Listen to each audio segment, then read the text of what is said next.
Blessings everyone. So this video is going to be in connection with there were four bandits recently in Trinidad and Tobago who robbed and killed two security guards. So one of the main things that stood out to me was the fact that at least one of them would have came from a well-off home. So what caused him to get involved or to go down that negative path and lose his life as a result? So, generally speaking, a lot of us would know based on facts that it happens from time to time where persons that grew up in a poverty stricken home may opt to get involved in crime because they want to provide for their family through like robberies and stuff. But that's not always the case, right?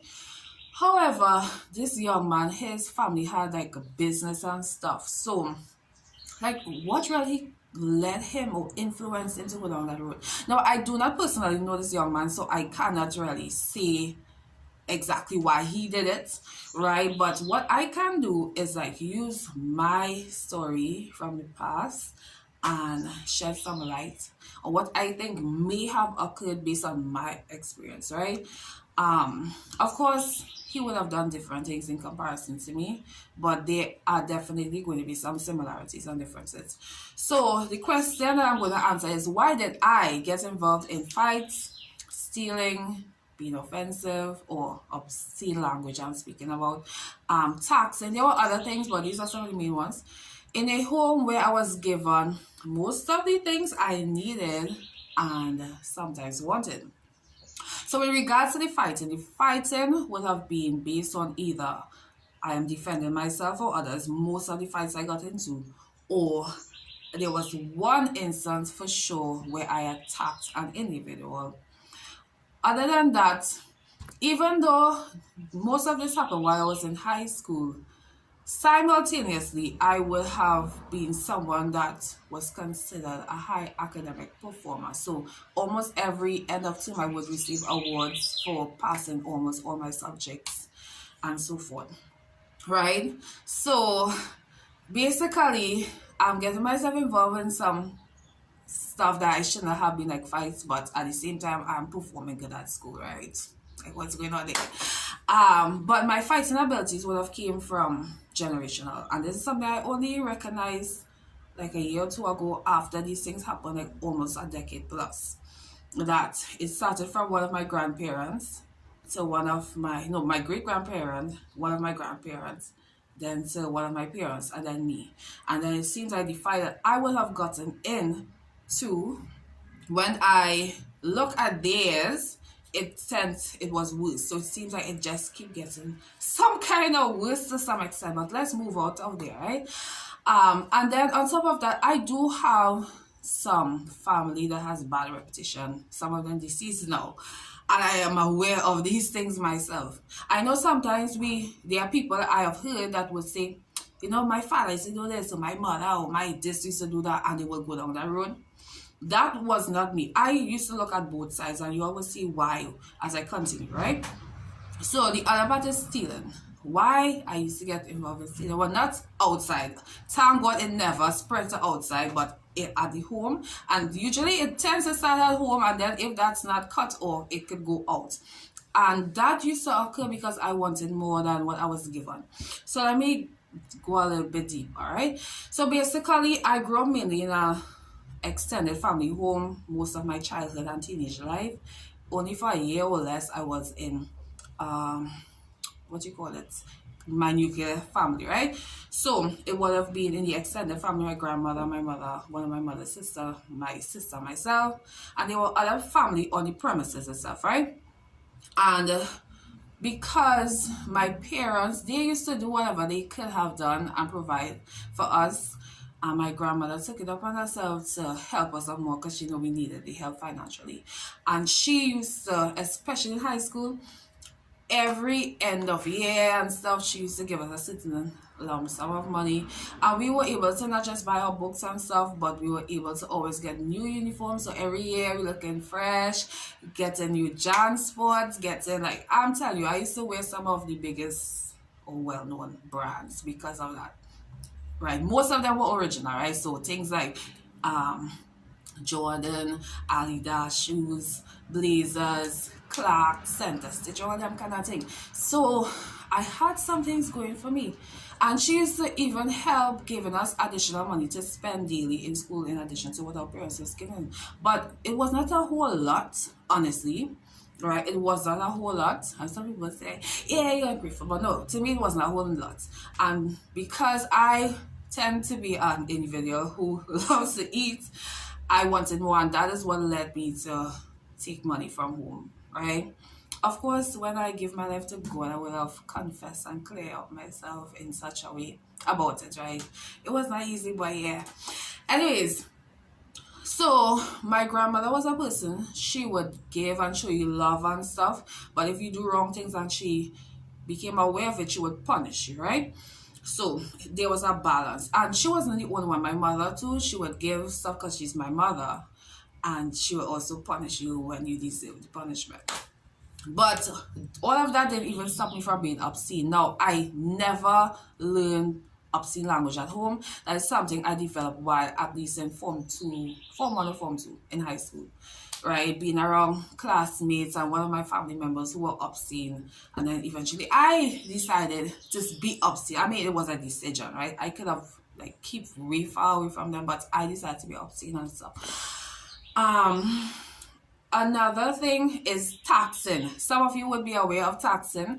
This is basically, let's say the issue of you going to school and you going up to students and asking for money. Some people are gangster if it, however, and I used to do that a couple of times to the point where there was a time that, because I needed more money to spend, right? So I'm looking at mediums and ways in which I can get more money, right? At that particular time, because I was not allowed to work because my grandmother and mother were overprotective.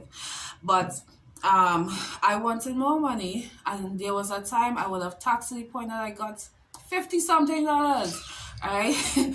But those were some of the things that would have that need or wanted more, that would have pushed me to do things that I would not have usually wanted to do. So I grew up in a God-fearing home where my grandmother was a pastor. My mother has been a pastor also.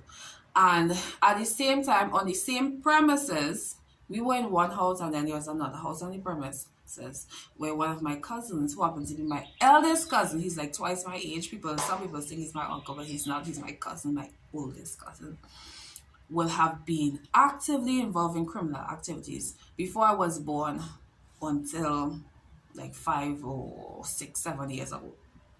So most of his life he has been involved in criminal activities, and two of the activities that I was aware of is where he would be involved in robberies and selling drugs, right? And he used to be in jail and all of that. So even though I was not God-fearing home, at the same time, I had to deal with him. Well, all of us had to deal with his craziness as well, in addition to me doing my foolishness in school and stuff. And sometimes at home, where police would come, where people would come to want to kill him, all this kind of craziness. And there was one situation that really stood out to me where I was really young. I was probably less than 10, and this man came to kill him. Thank God he came with a knife back then, but anyways, and my cousin was aware, and when my cousin knew he came, my cousin jumped through the back wall, and he ran. And then my grandmother, being this woman that really loved and feared God, I don't know, I mean, she didn't have to go, but through the Spirit of God, she would allow the Spirit of God to lead her, so she would know what to do. And she went outside a couple of feet, standing right in front of this man with his knife. So I'm looking, I'm observing everything that's taking place. And what I saw was, she spoke to him. I don't know what she really told him, but for a while, and then he cooled down and calmed down, and she talked to him about God, and then eventually left. So I saw this situation where someone who was involved in criminal activities, that's why I could never see myself wanting to be a criminal. And when people come to take them out or to do them harm, they run it. And this is something we see a lot of times when gunmen come, people always running. Or the bad, they want to play the bad, they're running. And he ran, but this woman of God went out and stood up to this individual, and that was really, really impressive to me. And that's one of the things or situations in which I saw that God is really powerful, especially when you serve him for real. And so I've seen these things, and I've had to deal with some trauma as well based on some of the things my cousin have done. I have videos on some of these things, but I will also sometime in the near future disclose them, what I haven't or redisclose for those who have never heard. So I don't want to take much longer. It's at the end of the day, the actions that I and anyone actually do would be based on our choices. There was a time that I grew up in a Christian home, as I said, so I was only allowed to listen gospel music, but I started to listen to things like Vibes Cartel, Movado, Popcorn, Da Vinci, especially back in my school days. All right, so and I used to love them songs. And there's something about these gangster songs that would make you feel gangster by just listening and feeling, that kind of hype type of way, a big body. So I don't know how much influence I kind of put a measure to say that those songs had on me, but it would have definitely had something because music does influence you. It's like words. Like if you keep hearing something or you keep replaying something in your mind, eventually you will start acting it out. So I knew that I personally did some of the things I did based on or out of vexation, revenge, being defensive, wanting more. However, even though I was doing these things, one of my greatest heart desire was to get closer to God. So I know I was not serious with God pretty much those days. And it's not because I didn't want it to, but it was not easy for me to do. And God had to intervene in my life, which He did in 2012. So this year is like a decade, since I've decided to surrender my life to God and this type of thing.